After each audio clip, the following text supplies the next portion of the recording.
One of your primary concerns when preparing to land on the water is the obstacles that may be apparent in and around the water. Obstacles may be moving traffic on the water, such as boats and other seaplanes, or they may be stationary and partially submerged, like floating logs. While you may be able to obtain some information about an established seaplane base from a sectional, an airport facility directory, NOTAMs, or through the Seaplane Pilots Association's Water Landing Directory, these sources are only accurate at the time they are published. Conditions and obstructions are subject to change more rapidly when influenced by water. Prior to takeoff or landing on any body of water, it is highly recommended that you survey the area. From the air, a survey can be performed from an appropriately safe and legal altitude prior to entering the traffic pattern. This survey should continue throughout the pattern and until safely secured at the dock. The before takeoff survey should start at the dock and continue until you are safely clear of any obstacles along the shoreline. Thorough scrutiny should be given to the area to assure not only that it is clear, but that it will remain clear throughout the takeoff. Prior to takeoff, you should perform a pre-takeoff check of the aircraft. Unless this check is performed before entering the water or untying from the dock, you will be on the move as you complete your run-up.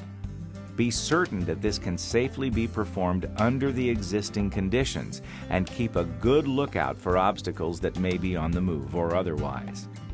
You will perform a normal takeoff directly into a light to moderate wind. If the wind is too light, a glassy water technique will be required.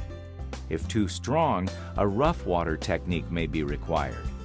Do not apply too much back elevator pressure during the planing or liftoff phases, or you will force the stern of the floats deeper into the water, creating a strong resistance and appreciably retarding takeoff. Conversely, if you apply insufficient back elevator pressure, the bows will remain in the water, which also results in excessive water drag. Glassy smooth water increases the adhesive properties of the water's surface and creates additional water drag that must be overcome. This can increase your takeoff run and may not allow the float to unstick from the water without using proper technique. Whenever the water is glassy, you can make your takeoff less difficult by making the takeoff run across the wakes created by motorboats. If boats are not operating in the area, you can create wakes by taxiing the seaplane in a circle and then taking off across these self-made wakes. You can reduce water drag after the seaplane is on the step by applying sufficient aileron pressure to raise the wing and lift one float out of the water.